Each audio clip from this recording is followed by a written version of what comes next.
is MC Fireside Chats, a weekly show featuring conversations with thought leaders, entrepreneurs, and outdoor hospitality experts who share their insights to help your business succeed. Hosted by Brian Searl, the founder and CEO of Insider Perks, and powered by insights from Modern Campground, the most innovative news source in the industry.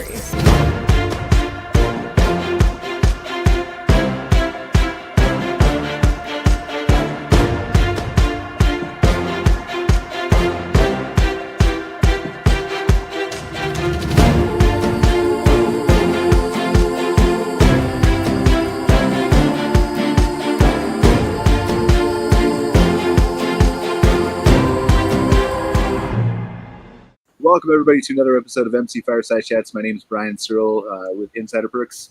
I'm super excited to be here for our third week episode focused on campground owners. So we've got a couple recurring guests with us here, some who couldn't make it. But we've got Candice here from Staylist, who's a new recurring guest as of last month on this show. And then we've got also Scott Knepp, our expert management consultant from IVEE Management Group here, who has joined us as well. And then we got a couple really cool special guests who, like, honestly, we've probably heard about for a long time, right? Like, Gwynn's kind of new to care camps, but she's for sure we've all heard of care camps, and I have no idea why I'm like super washed out, by the way. I actually am not this pale in real life. But anyway, so we've got Gwynn here from Care Camp. She's going to talk to us a little bit about that organization, all the good things that they're doing. Obviously, longtime supporters of Care Camps and things like that, but super excited to hear some of the latest updates, things that Care Camps is working on, and ways that we can all support them. Erin, am I pronouncing your last name, or is it Thiem, or is it Thiem? Did I get it right the first time? Really? All right, awesome. So obviously, Erin's super famous and been on like every show and won all kinds of awards. And we're the last people that she comes to. That's just, she's done her media circuit, and now the last most important one she's here appearing on. So super excited to hear from Erin in Town Campground, all the great things that she's accomplished and done. And then Mark and Melanie, who I know from years ago. Mark and Melanie, like, they invited me to stop by their campground when I was in Niagara Falls, and I tried to message them, and then they never responded to me. That was like a year and a half ago. Don't take it personally. Yeah, I don't. I figured you guys were busy running the campground or something, or whatever you were doing. So everybody seems to do work here except for me. I just show up and host the show every week. So, but super excited to have both of you guys here. They run a great campground in Canada. Going to tell us a little bit about their work there and some of the awards and things that they've won. So I don't know. Where do we want to start here? Does anybody have anything from our recurring guests or really just our special guests? Is there anything that you guys have that you feel is super important that we should talk about since we last got together 30 days ago? If not, we can just jump right into the analysts and all that kind of stuff. But putting you on the spot a little bit. But all right. Well, let's start with Mark and Melanie, since I'm in Canada and I can be biased. So Mark and Melanie, you want to tell us just first, just give us have everybody, we'll go around the room and give a brief intro, right? So Mark and Melanie, and then Erin, and then obviously Candice and Scott can introduce yourselves and your companies, and then Gwynn too from Care Camps. I probably will close, Gwynn, with you with Care Camps. And when I say close, we'll give you as much time as possible, but I'd just rather not have something I have to get to, so we can talk to Care Camps about Care Camps as much as possible. But go ahead, Mark and Melanie. Yeah, so we're Mark and Melanie. We own Willow Lake Campground in Woodstock, Ontario, which is sort of southwest Ontario. We've owned the campground now 6.5 years. Just wrapped up our 7th summer. We lived in Toronto, had fancy corporate jobs, quit it all, sold our house, packed it all in, and moved to farm country to buy a campground. Because like so many campers who say, "Oh, owning a campground, that looks fun," and then you actually own one and you realize it's still fun. But anyway, so we've been really active within the Ontario Private Campground Association here. Our local community won a number of awards for some of our local efforts, as well as just some of the things we do for our campground. So we love it. It's a great gig. We just wrapped up. We closed for our seasonals Sunday a couple days ago. So we're getting this is kind of in our nap time sort of time of the year. So we're happy to be here and awake. And you'd alluded to some awards, Brian. Thank you. We're very proud of that. In our first year of operation in 2017, we won Best Small Campground in all of Ontario by the Ontario Private Campground Association. And then in 2020 and 2021, we were awarded Best Customer Service as voted by campers in Ontario. And then in 2022, our wee little camp store was awarded Best Camp Store in Ontario.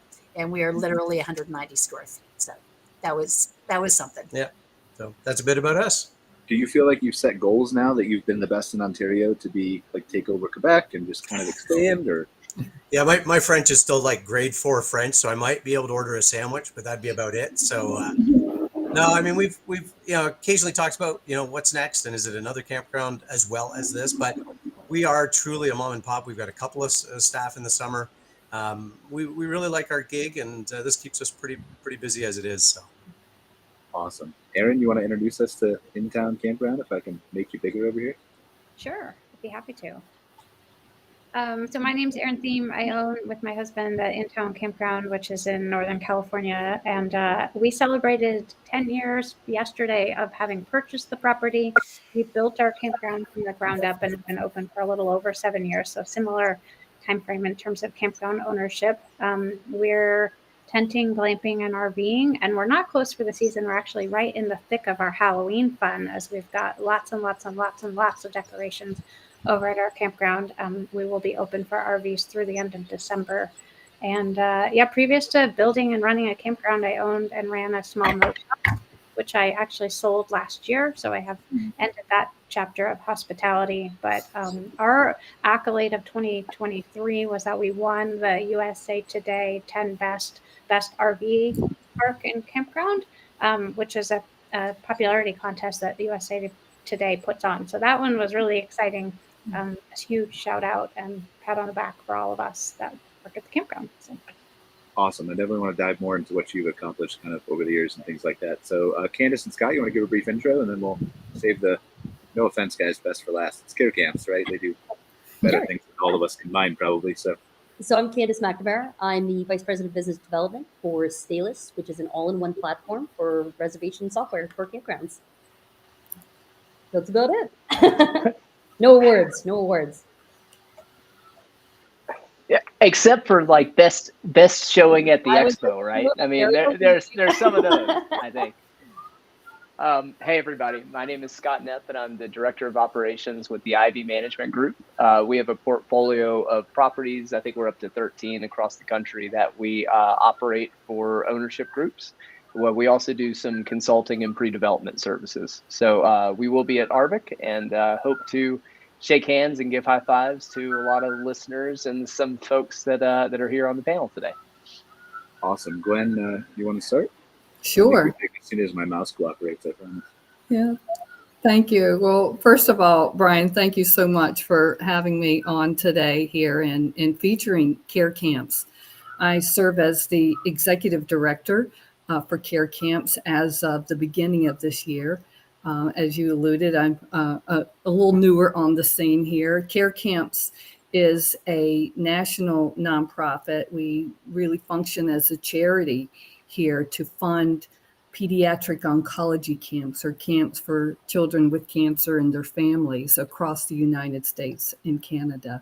The campgrounds, the RV and outdoor industry is super supportive of our mission and our cause. And Care Camps, even though I've just came on board here this year, Care Camps has actually been around for 39 years. And next year, we're going to be celebrating our 40th anniversary. So this is a tiny, mighty, and yet quite a force of an organization that has impacted a lot of children and their families. So just so proud and honored to be a part of this, and just really appreciate all the support from everyone that's made this possible. For sure. Like, you guys have a very long history. Like, we've been, I think the first time and this is way before your time, right? Yeah. We came across Jerry Dale was the executive director, like 2010, 2011, something like that. And we went down and did a bunch of free videos for them at some of the care camps in South That's North awesome. Carolina. Yeah. And so, like, yeah, as much as we can be involved, always we will be.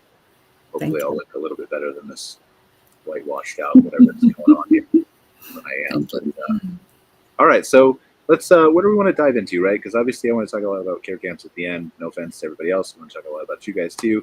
Let's dive in with Erin, right? Because I've seen, Erin, we've seen you obviously winning some awards. You've got a good relationship, I feel like, with Mark Knepp. You've done some videos with him and some tours and things like that. you kind of tell us how did In Town, I guess, get started? Let's start there for those who have not heard of In Town. Sure. So we, as I said before, built our campground. My husband did an MBA program at the University of Otago in Dunedin, New Zealand. And so we lived in New Zealand for 5 years during and after his MBA program. And we got to travel around the country quite a bit.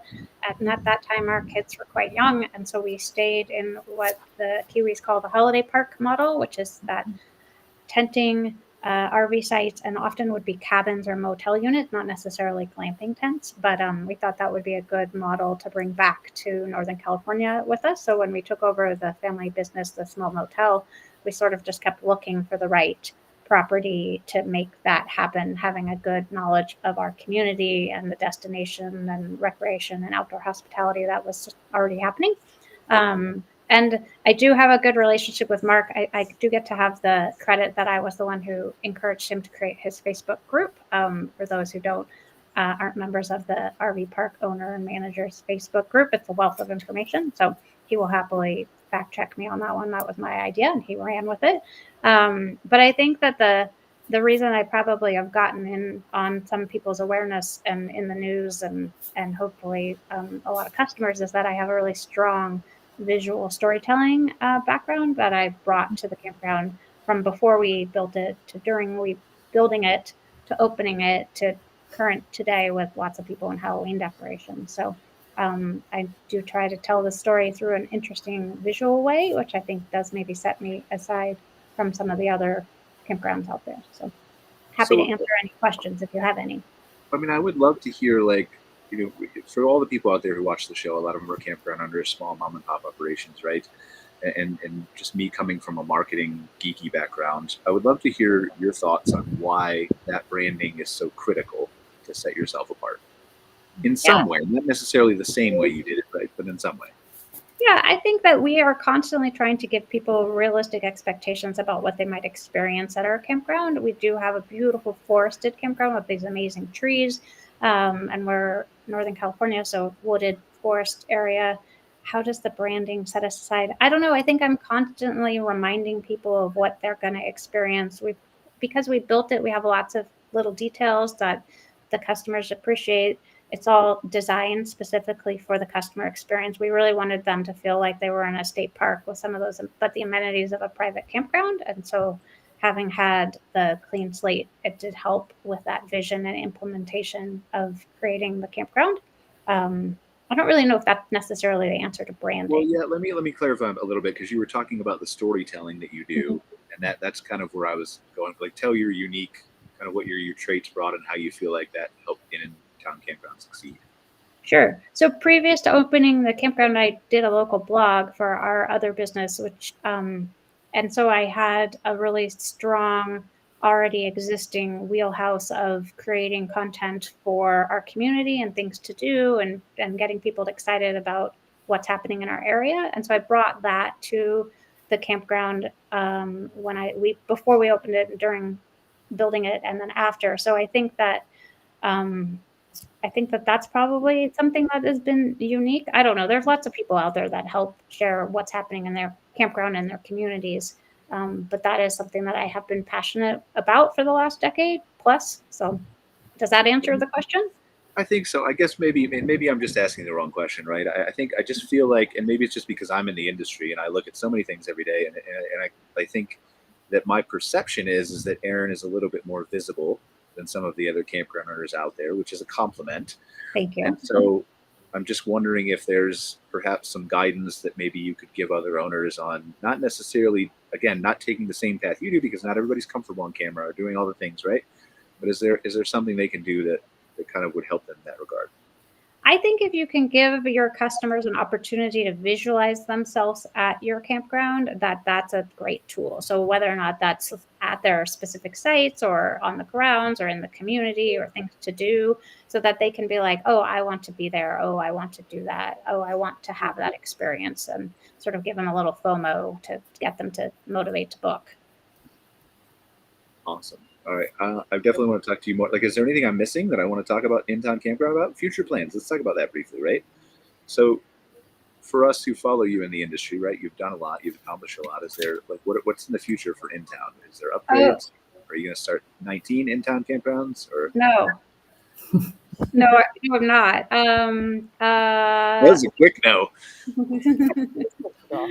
I don't know. We have 3 more years of kids at home, and then we're like, what's next? You know, travel the world, explore. But we're constantly changing existing units within our campground. We can't expand out within our footprint because we are landlocked of other places, businesses around us. But we have converted tent sites into glamping tents. We did add a yurt this year, which is the first time. There are some plans for some additional glamping tents for next year. So we're constantly tweaking things and listening to the customers in terms of what they're looking for. I think that's always kind of the best path, right? Like I'm sure, like Mark and Melanie, you can speak to that, right? As you have built up Willow Lake. So same kind of, let's take the same brief path with you, right? Like tell us a little bit about Willow Lake and how you guys got started. Yeah, I think you talk about brand and brand. So going back, this park had been around for actually almost 100 years. We went back to when we bought the campground, we really didn't get a lot of records or information. So we went not only to the local museum, but the county archives. And the earliest record we've got of this property being sort of a day use picnic park was around 1928, where people would come for their day picnics, do all that. And so this park was famous for being, a campground, more, tenting or the old pop-up trailers, but a day park up until sort of the mid 90s. So, when we bought it, we actually kind of had to sort of shift the vision or the view of a lot of the locals as well as campers about Willow Lake. Because quite honestly, the folks who owned it before us had it for 47 years. They were in their 80s. They're pretty checked out, lovely people. But thank God everything, was physically in good shape. So the septic, the well, all that. But, the place was a ghost town. Tired. Yeah. So when we bought it, again, we really had to do a lot of work above ground, lots of cans of paint, but underground was good. But people had thought Willow Lake had gone out of business, and it never did at any point. But that actually kind of worked in our favor. We sort of were able to say, hey, we're Mark and Melanie, we're here, and we're going to bring Willow Lake back to life. And really what we did, because we were campers before, and we kind of, stole shamelessly from Absolutely. a lot of great parks we'd been to. And we're like, oh yeah, we like that part of the park. We like that feature they do. We know that service and customer service is always number one. But in the early days, really, our involvement in the community and getting out there and saying, hey, we're Willow Lake now. And also, how can we support you? Yeah. What can we do to support you in the community? And that was really well received, and that started the ball rolling. And really, from a branding perspective, we became the brand. So the name Willow Lake Campground had been there for 100 years, but now we needed to say, sort of differentiate ourselves currently from what it had been historically. So above our front door, it's Mark and Melanie welcomes you. We are, the owners, the hosts, the people who repair the septic. We do everything. And now when people come up, it's great because we have a couple little videos on our website of drive arounds and some sort of marketing things that local tourism offices have done for us. So people arrive and they're like, "Hey, you're Mark, you're Melanie." And it's actually you guys. Yeah. We're like, yeah, it's one of us greeting them when they check in the camp store, and it's that recognition of, oh wow, there really are the people that they say are behind the business are in front of the business, and they're standing in front of me right now. Yeah, and that really, our first year was really truly about bringing people to the park. Second year was about bringing new people and re-inviting those that came that first year, and then there was something called COVID for a couple of years, so it was just do your best to survive. But we really were very fortunate because we have such a loyal group of customers and guests that come in each year. But even still surprising to us as we ran the numbers for this summer. And more than 50% of our campers are still net new to the park and have never been before. So each year we continue to have this great base of returning campers. But, again, the work with the community, we do some local, radio advertising, we do some sponsorship, we work with a number of different charities. And that just helps, new people go, hey, we should really check out this park. So, every year is something new. It's fun and exciting. So tell us, what do you guys have planned for the future? I know you touched that briefly, but what do you have? What's Willow Lake look like in 5 years? Do you know, or is it ever evolving? Or Well, we've done a lot to this point. One of the things that we committed to was introducing something new to the park each year, and having that represented on our website. And so the first year, as Mark alluded to, was a lot of painting. It was putting in a playground. Where we're located is the dairy capital of Canada. So our recreation hall, we had it painted like a cow, those sorts of things. And in the years we've added mini putt, doubled the size of our playground. We introduced a food truck because we weren't busy enough. We do the events like the Christmas in July, the Halloween in August. We do superheroes for our Labor Day.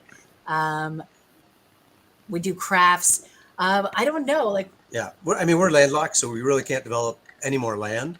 But I think it's about, taking a look at what we've done as well, and either improving on that, year over year, or cutting it out, because we looked at, one of our events this summer, and it really didn't get the excitement we anticipated even after 5 or 6 years of doing it. So, maybe it's about eliminating things now and adding absolutely new things to just sort of reinvigorate the program. So I'm curious, Scott, from your side, at a management group, you manage, I think, 13 parks properties now.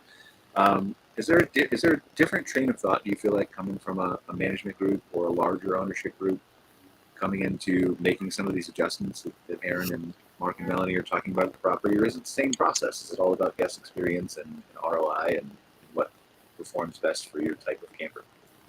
Yeah, a lot of what I heard Mark and Melanie describe are a journey that we help a lot of ownership groups take, and I think it's a great question, and I love the approach that they take, because that's what we always recommend is, if you're watching your business and you're seeing what's growing and what's naturally fading, that's your biggest tell right there.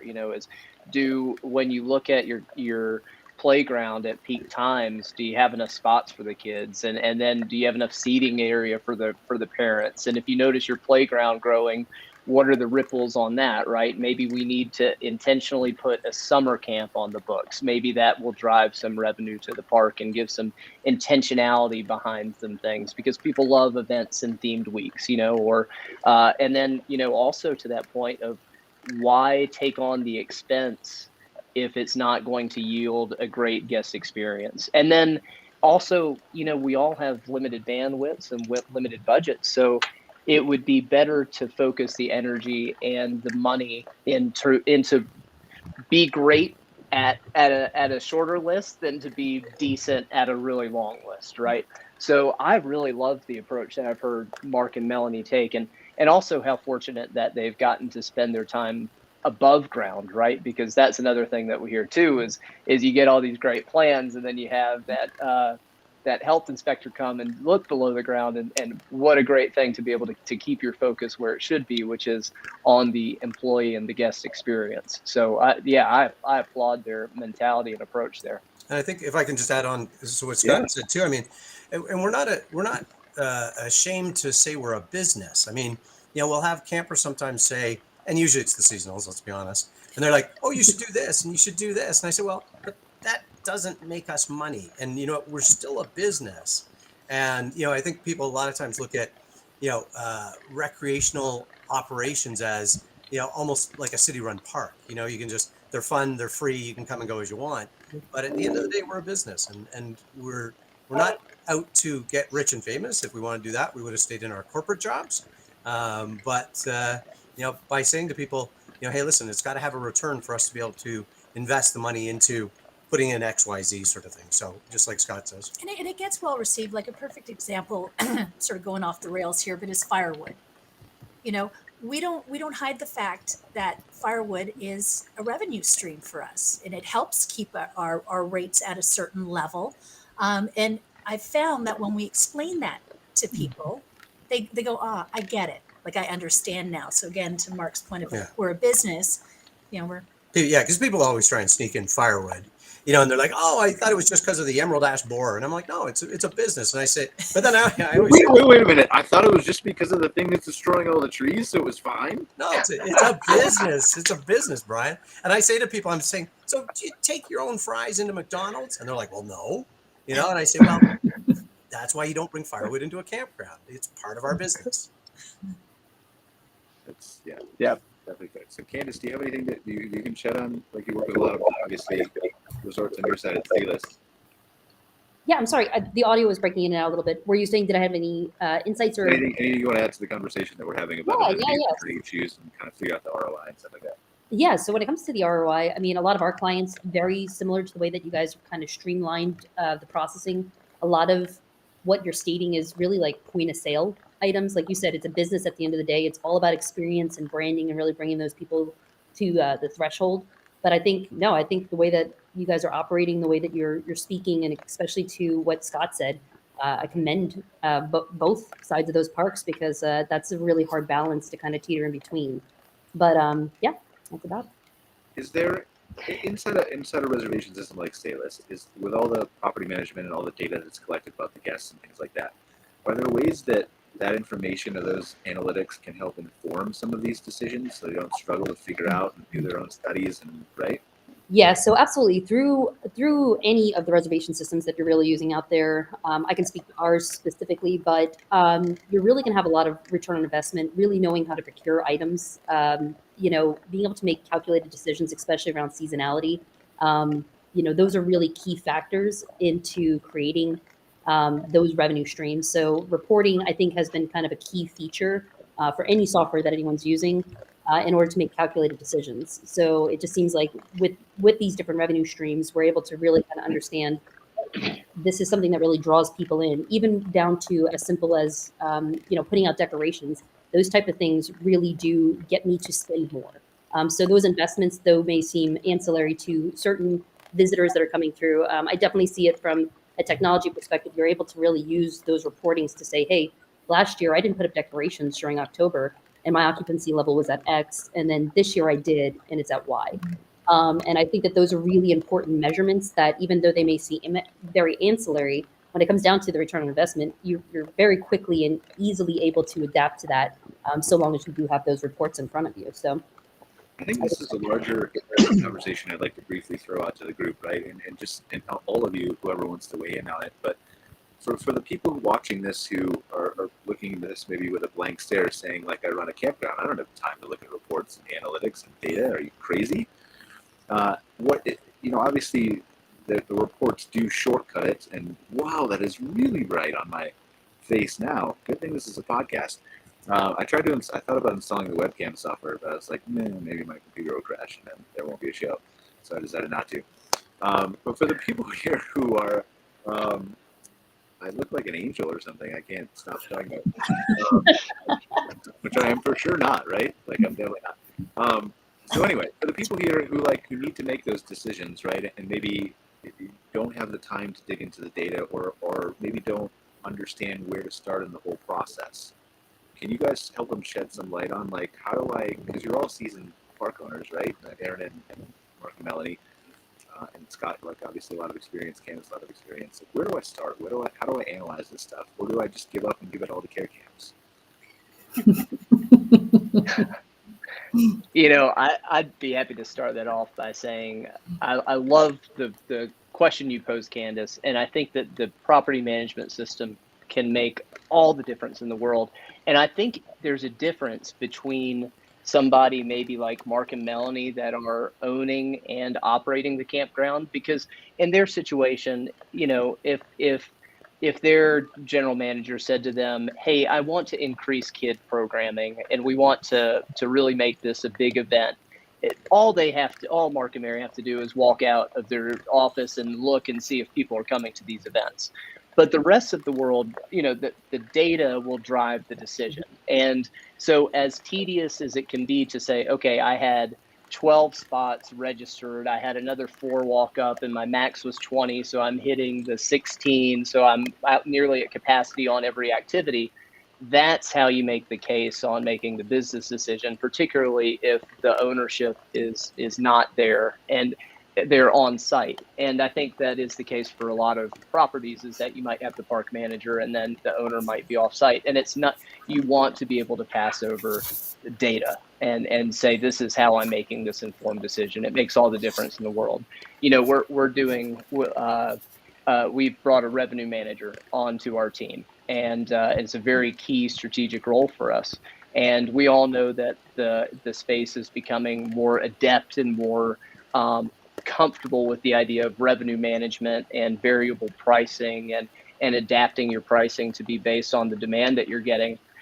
But, you know, it is still funny within the operator mindset. We have this idea that even though we might be adjusting our prices, the competitors might not be adjusting theirs, right? Oh, well, they're flat. They're always flat. They never change their prices, maybe once a year. Well, we're doing call arounds now and doing that weekly, and we're getting that kickback from managers to say, but they never change their rates.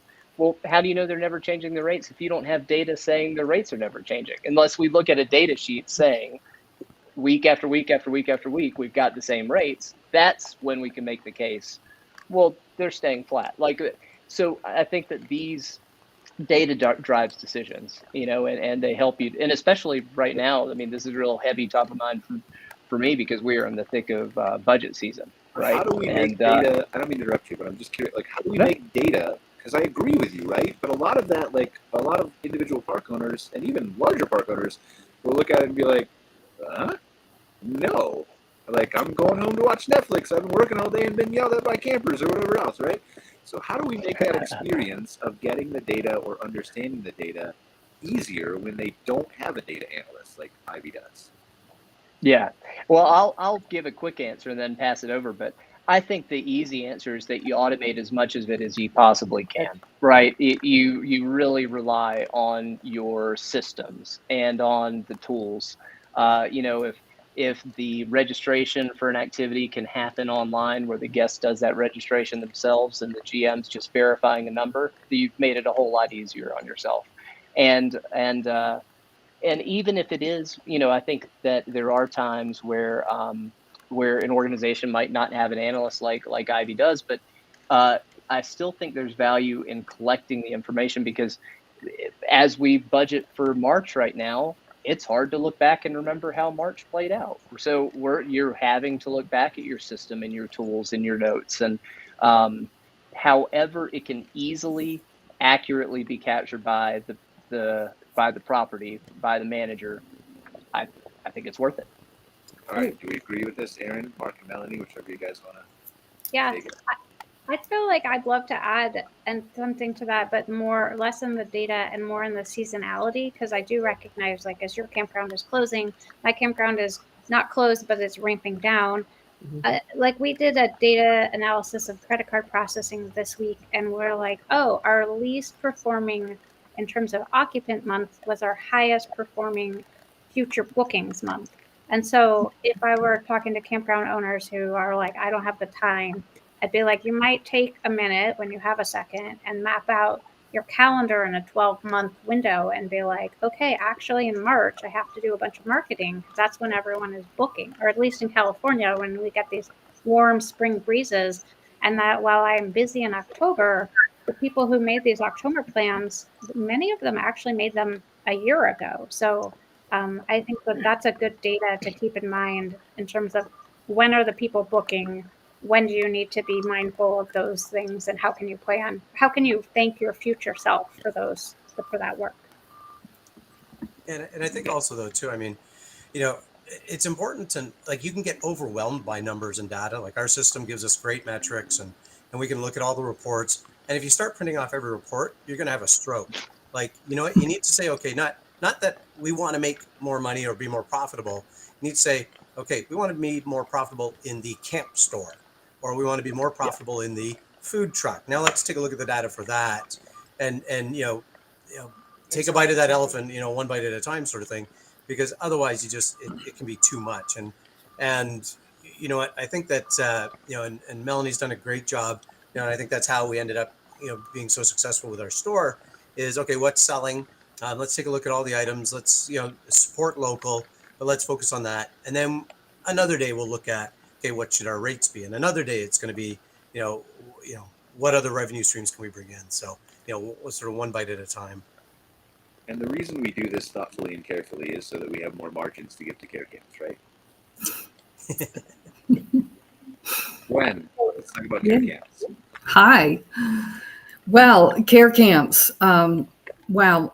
You all, some of you may know, hopefully know about care camps, and there might be some people on here that might not have heard of care camps. So I just, again, want to just shout out that we are a national nonprofit organization.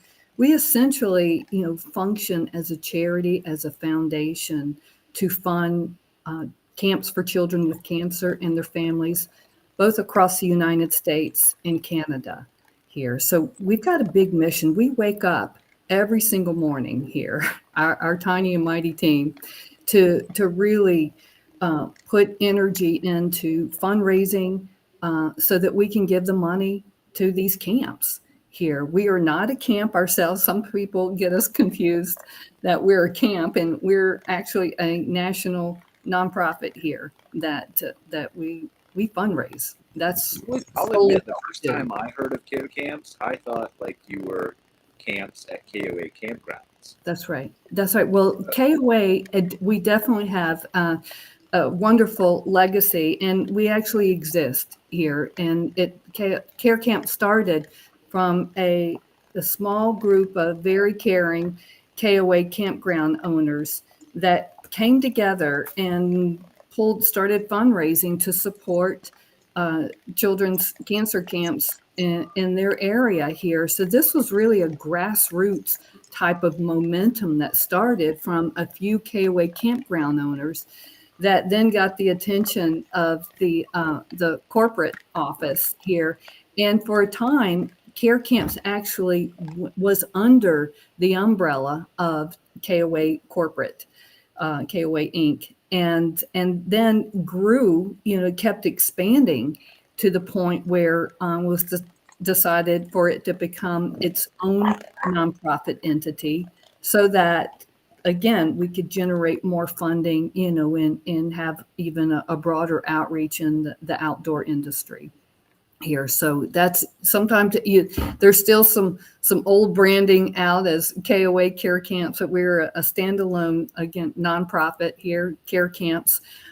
When I first, was looking at care camps and entertaining, throwing my hat in the ring for this job, I too thought care camps was a camp.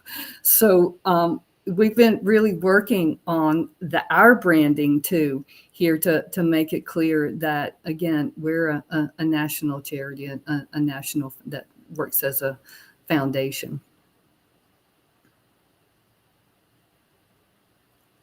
You're on mute. Oh, Brian, I think you're. Can you hear me? I think it's Mike or Brian's mic might be out. I'll keep going. I just wanted to pause here and just, take a breath here for a moment. I've got lots to say for sure. Just to give you a little bit of our impact here, and kind of how first of all, how we operate. We have a strategic alliance with the Children's Oncology Camping Association, and this is a national organization here. That are you back on, Brian? Yeah, I had myself muted because I was trying to pull up your YouTube videos. What I was saying. Oh, okay, thank you. Okay, you're just like crying at me because I'm trying to share a YouTube video. Okay. You have no idea how frustrated this makes me. It's like a $4,000 computer and I can't run a Windows browser. That's okay. But anyway. That's okay. Well, I was just talking about, how we serve and how we function here. The camps that we fund are all members of the Children's Oncology Camping Association. Their acronym is COCA. And the reason why we focus our funding primarily and solely with these pediatric oncology camps is because they're all involved in a quality assurance program. They're all, really focused on professional education and development. So we know that our money, the money that is given to us, is going to quality camps. And that's a big deal here. I'm a trained healthcare professional myself, and focusing on quality is really important. So we're really proud to be have this sister and brother type of relationship with COCA here. And then the camps that we fund this year in particular, we funded over 120 camps. And these camps, offer truly a variety of programs and services, everything from having an outdoor, overnight residential program there. They have family retreats, sibling camps here, and many are branching out and doing virtual camps or camp in a box, where camp can show up at a child's home. If they can't get to the outdoors here, and some of the camps also offer in-hospital programs and camps for kids that are in the hospital. And then even some offer bereavement or grief camps for those, for children, for families whose children have passed on. So they do multiple types of programs and services here. And when we tally up really the impact, you talk about analytics here, we do keep track and with the camps. And again, this is data that we get from the camps. Last year, there were over 12,000 children that attended these camps. There were almost 9,000 families that attended these camps. Or actually, there was the sibling. Over 9,000 siblings attended these camps.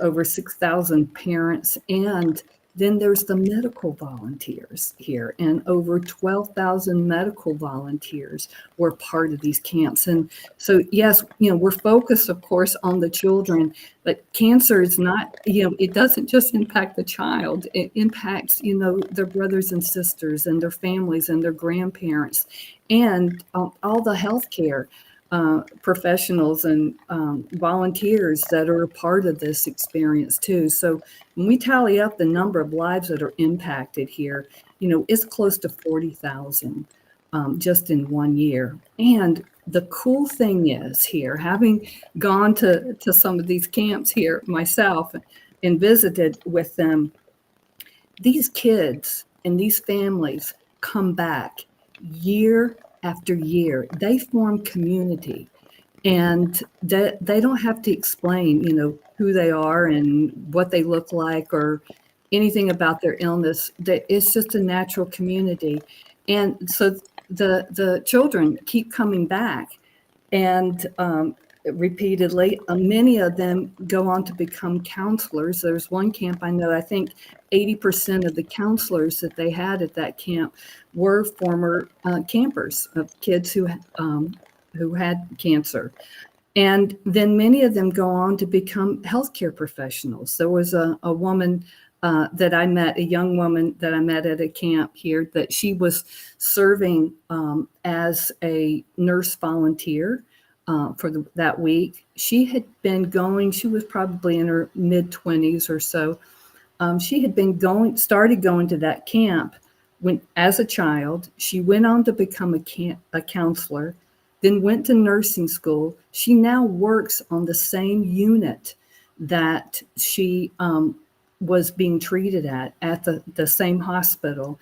And now she works serves as a volunteer during the summer at this camp.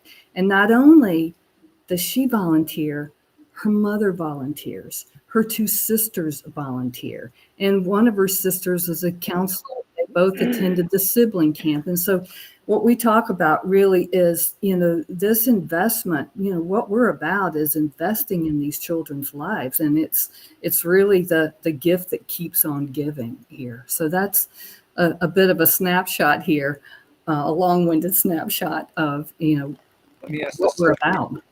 Do we have the appetite here to maybe try to play this video? And if it crashes, we can just say we had a good show, or what do you want to do about I'd be honored, but listed with the caveat too, that if it does crash, the video is on our homepage here, carecamps.org. So I do want to, you can just, if it does crash, you can go, it's 2-minute video. It's going to crash the whole show if it does, because it'll kick me out, and then we'll just end the whole show, which is probably Okay. like bad. We have great guest perspective, but so is everybody on board with this? Do we want to try this? Yeah, All I'm right, hungry. so then we're going to try to share this video, and then I think at the end, when the video is done here, I'd love to have a conversation about, we have a diverse group of people on the show, so I'm going to give you time to think about it, Gwen, for 2 minutes. Just lay out like how do management companies get involved if they want? How do ownership groups of larger properties get involved? How do individual park owners? How do suppliers like a marketing company or Staylist, right? Thank you. And just kind of, because I feel like there's a large portion of our audience too, and that would give a good sample size for everybody to kind of understand. So, all right, I'm going to try to hit play. You guys tell me, I think you should be able to hear this if I unmute it on YouTube. My first name is Ian, and I've been diagnosed with desmoplastic small round cell tumor. My name is Ben, and I was diagnosed with leukemia. My name is Abby, and I was diagnosed with cancer when I was 6 years old. There's so many kids who are sad because of their treatments, and this camp helps them forget. It helps everyone in the family forget for a little while, and it's really nice. It's just like a vacation from everything bad. Camp has helped me be the amazing girl I am now because it's helped me understand more about my cancer and more about other people's cancer. Camp has helped me deal with my cancer because it's like a treatment, but it's not medicine. It's like happiness medicine. I think that camp should be a prescribed part of the treatment plan for every child with cancer and for their families. Being outdoors and being with other kids that get it and being with parents that get it and not having to question their meds or why their hair is gone or why they are tired easily or why it's hard to walk. The word I kept coming up with is camp magic. So there's nothing to describe it until you experience it, but there's so much love and there's something indescribable and untouchable that you can't see until you witness. I'm so thankful that there are people that give because it lightens and brightens their soul. Just so thankful. Thank you for that part of you who just wants to give. We need it so badly. Any person who has donated to these camps, you're true angels. You have given myself and my son a whole different perspective and a different way to look at what we've gone through. Thank you from the bottom of my heart. Thank you. We would not have been able to do this without your support. And it has been a breath of fresh air and such a break from our daily life of struggle to be here.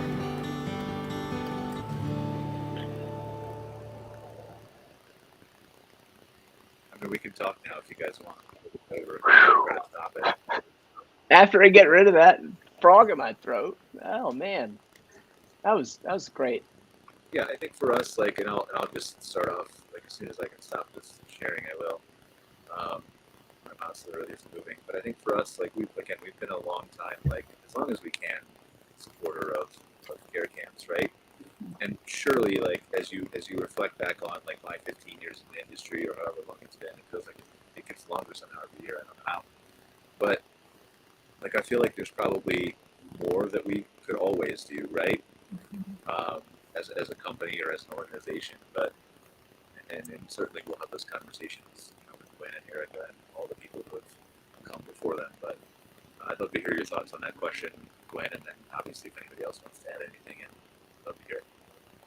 Well, thank you for showing that video. I think it really encapsulates, who we are and why we are, and really what how we can help here.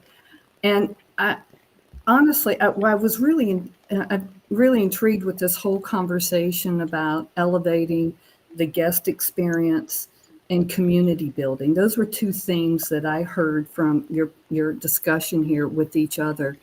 And what we're seeing and what we're hearing too is people want to be a part of the greater good, as we call it, a greater cause. And to be affiliated with this cause here really does get people's attention. We had a campground recently tell us the reason why they actually bought the campground or came in. This was actually a KOA franchisee that decided to come into that was because of the support for care camps, that they were a part of something bigger and greater.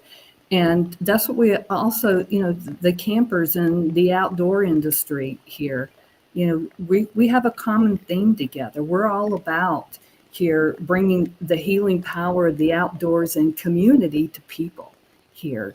We just happen to encapsulate it and focus it more on these special children and their very special families, and that really have the need here. So this whole thing of social responsibility and really all galvanizing together for the greater good, I think is really important. I mean, talk a little bit about my question right before the video, right? Because we've got a large segment of representation of different types of the industry here, right? And I'm not saying speak to IVEE, speak to Staylist, speak to Insider Herd, speak to whatever, right? But the type of people they represent, generally speaking, what is the best way for someone to get involved here? Because there's got to be a middle ground of like an opt-in, right? Because if it was me, I mean, that's a good way to filter the people you don't want camping at a campground. Like, there's a $2 forced donation if you stay here. Oh, you don't want to do that? Then no, you're not camping here, right? I mean, that would weed out the people who would probably be likely to leave you a bad review or be unhappy, right? So, right. The grumpy ones. But anyway, like your thoughts. Well, I think, this is not anything you have to do more of. It really is taking a look at what you're already doing. Some of the events that you're already doing at your sites here, and just incorporating, a bit of a fundraiser for care camps here. Well, and that's maybe that's a good place to start, right? Because you've got these good templates on your website that we've seen that you're put together, and I think maybe if you're from an outside perspective, you've never heard of care camps before, maybe this is your first exposure to it. There's a thought of like, okay, well, the only thing I can really do here is donate cash from my campground.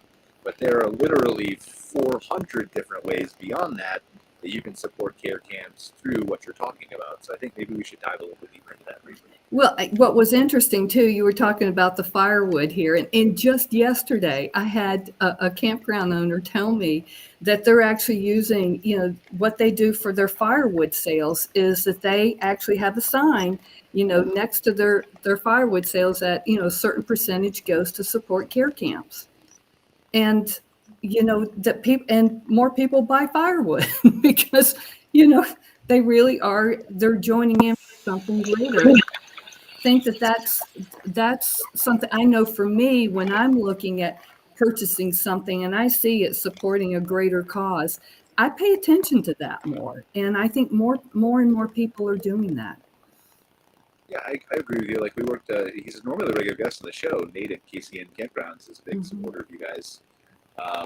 Through his 6 KOAs that group owns, and we worked with him earlier this year to come up with like really creative ways, like he's doing ice cream socials and other things. And one of the ways we did it is we put QR codes on everything. We gave him we generated custom kind of dynamic QR codes for him to put on flyers so that people can just scan and it goes right to a give page, and they can just choose 2, 5, 10, whatever they want. Even as a recurring subscription, they can set it up.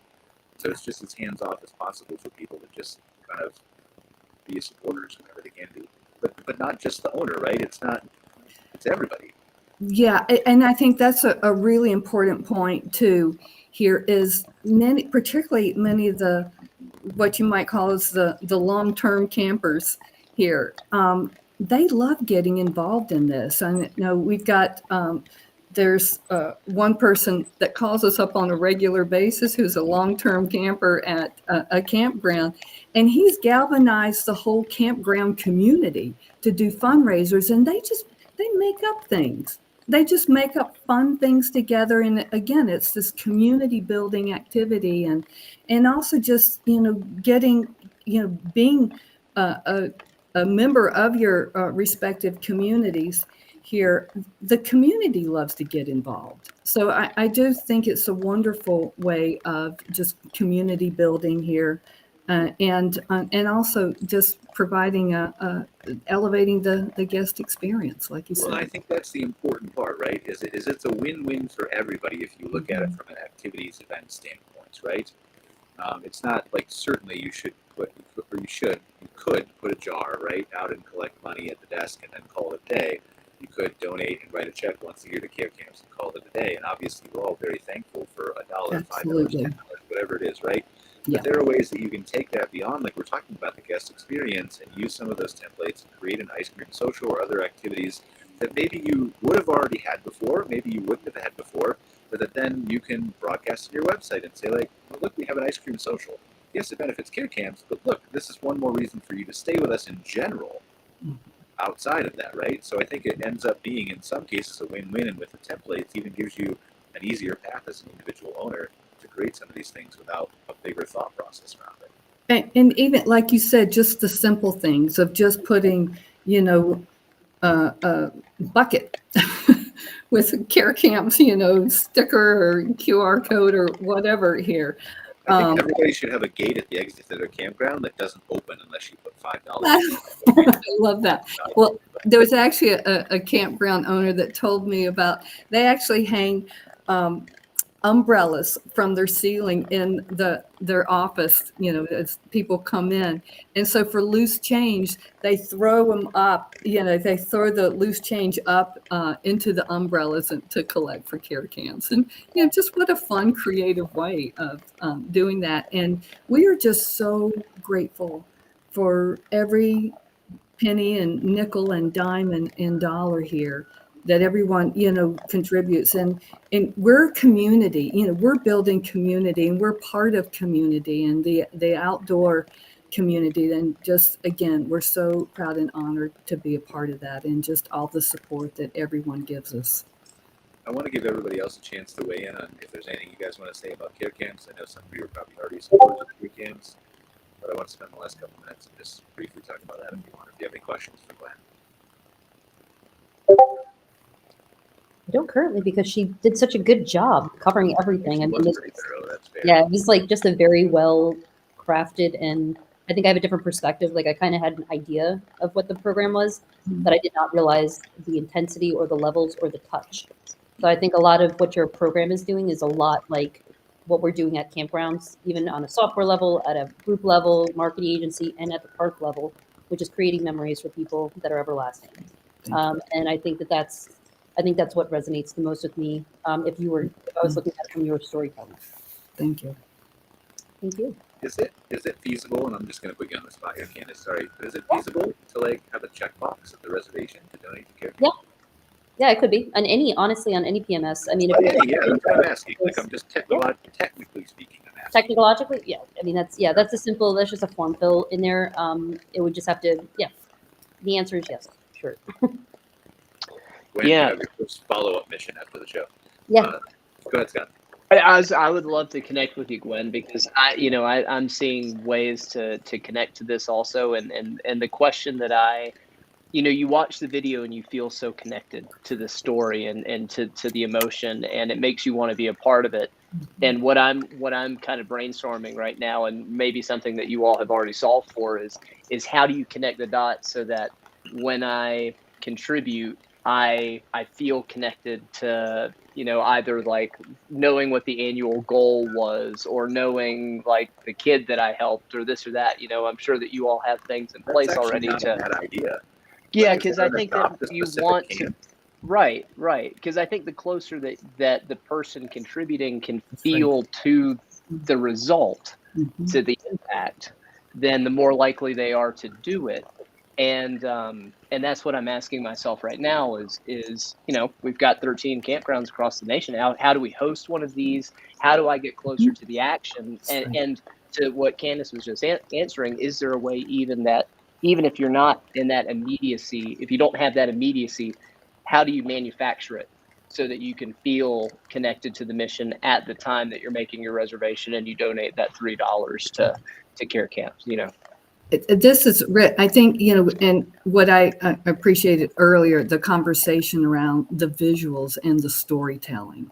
Mm-hmm. And this is what we want to be doing more of, is sharing the stories. And this year, the camps that we funded, they're sharing with us what we're calling the full circle stories here, just like the woman the young woman I described, and how, you know, their camp experience, how it came around full circle, that they're back at the camp and serving it in different ways. So we would absolutely welcome, you know, the opportunity and the help to help us do that more, because these stories are so powerful here. And I got to tell you, there's just some days where, you know, like we all have, we get overwhelmed and, you know, we're doing all this administrative stuff.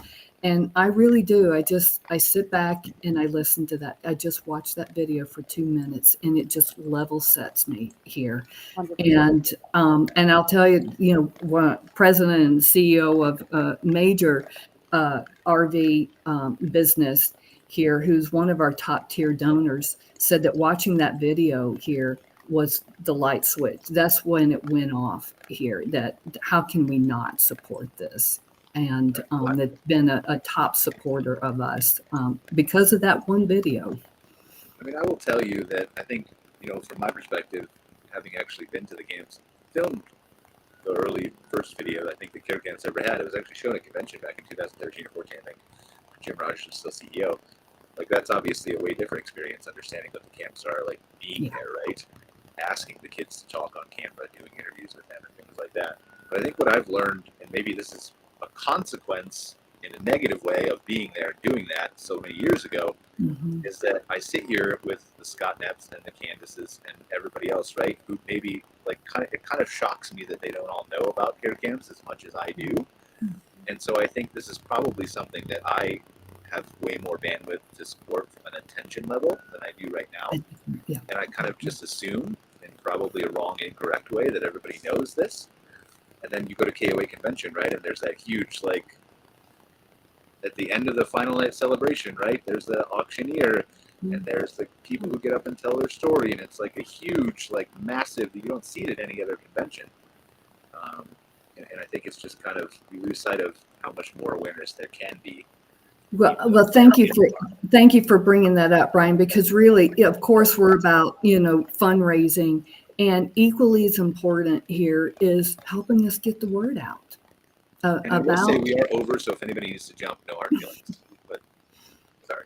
I'm so sorry. So nice to meet you guys. Bye, y'all. Thank you, Candice. Absolutely. Nice to meet you. But go ahead, please, Gwynn. I'm here. Well, it just to put an exclamation on what you're talking about is, we need to get the word out more. We want to get the word out more. And, you know, again, we're a tiny, mighty team and organization here. And we just appreciate all the extra help and support in that way, both from funding, you know, just building awareness. As soon as people start, you know, hearing about us and seeing a little bit of the impact here, you know, people want to know more, and then how can we get involved? And again, on our website, carecamps.org, here we do have, you know, a specific fundraising toolkit and just different little activities. We've also got marketing materials here that we're happy to provide, you know, the design for, and we're continuing to expand that. But, you know, ultimately, I'll tell you, if you ask me, you know, what I'd like to see in the future here is, it's really about that going to camp is a part of every child's medical treatment here in some way. And we want to help these camps innovate the camp experience so that more kids have this opportunity for community, for the outdoors. If they can't be in the outdoors here, at least to be in community with others that are going through the same thing with them. And that's really, these virtual camp, COVID, had its curse and it also had its gifts here. And the camps really started innovating during COVID and offering virtual camps and are continuing to do that because it really serves a great need. So we're really looking into not only that what we do is provide 2 different grant opportunities, a grant to cover the operational cost, and then also another grant for capital improvement, like different equipment or construction things that need to happen. And, we'd love to have a 3rd tier here in helping them innovate and expand their programs and services. And that's where we really, we need the extra funding, coming to us so we can provide that to the camps. Yeah, and I know you're going to have the care camps thing is usually the number they put up on the big digital billboard is well over $1 million at the end of that KOA auction, right? Yeah. When they have that finalized celebration. So that's a big chunk. But again, I feel like just from my perspective, selfishly for a second, right? We need to sit down with you and Erica at the KOA convention. I had a good conversation with Erica last year. I've talked to Mark Lemoyne about it many, many times, and obviously on and off throughout the years. But from our perspective, take a look at Modern Campground. I'm sitting here imagining, for one, every piece of unsold inventory should probably in some way touch care camps at some point, right? If we're not selling an advertiser on a newsletter and we have an empty space, let's put a care camps banner there. If we're giving our daily newsletter or our YouTube videos that we're announcing and there's no sponsor, why doesn't it say care camps? Those kinds of things, right? For the show, why doesn't it say care camps? We are donating to the auction, and I think I have to call with Erica tomorrow about that, right? And we're going to donate, I don't know what the number is. I think it's $14,000 or something in products to give away at the show. But that's still, to me, that's not enough, right? So, if I can give away other things, especially with the reach of Modern Campground, then I want to do that. So, thank you. But I need to have we need to solidify it, right? We've talked absolutely. about whatever marketing support you need. My entire team is said we do, but then we never I got so busy, and then we just never connected again, right? And it happens, and we've gone through it. Internally, we've gone through a lot of change this year. It's been a big change for care camps, and we're resetting and rebuilding, our infrastructure so that we can do more and help more. And there's just times where you've got to pull back a little bit and just getting out. We all know that on this call, right? We all run businesses, so yeah. But yeah, anything else? Any final thoughts from anybody else before I know we're really over, so I apologize to anybody who had to do anything urgent. I don't do anything every week. This is my one moment of glory. So, any final thoughts from anybody else, either on this care camps topic or what we were talking about before, guest experience, anything like that? All right. Well, thank you so much. Oh, go ahead. Yep. I was just going to say thanks for inviting me along. It's nice to hear other people in the industry. And I was aware of care camps, came and gave a presentation at the California Summit, not this year, but last year. So it's good to have a follow-up, just as Brian's saying, remind us of the things we already knew. So, yeah. Awesome. Well, thank you guys. I really appreciate you all being here for another episode of MC Fireside Chats. Erin from In Town Campground. Where can they find out more about your campground? InTownCampground.com or any social channel. Mark and Melanie, where can they find more about Willow Lake? WillowLakeCampground.ca. All right, .ca, and Scott Knepp is IVEE.com. IVEE.com. It's the shortest one we've had yet. I wish I had I need to rename my company and abbreviate everything. And then obviously carecamps.org for all kinds of different resources, right? Not only the video, which you need to watch again and again and again until you feel like you need the support, which should only be about 30 seconds in. Yeah. But if you need to watch it 2 or 3 times, do that. But also templates for helping your campground with different activities and things like that, and all kinds of different resources. Definitely. And follow us on social media. We also have a monthly e-newsletter that we publish. And so just sign on and join with us here. So thank you so much for the invitation. And just, again, thank you so much for everyone's support and generosity. Awesome. Well, really appreciate you guys appearing on another episode of MC Fireside Chats. We'll see you next week for another episode focused on the RV industry. Take care, guys, and have a great week. Thanks, everyone. Thanks, everybody. For joining us for this episode of MC Fireside Chats with your host, Brian Searl. Have a suggestion for a show idea? Want your campground or company in a future episode? Email us at hello@moderncampground.com. Get your daily dose of news from moderncampground.com. And be sure to join us next week for more insights into the fascinating world of outdoor hospitality.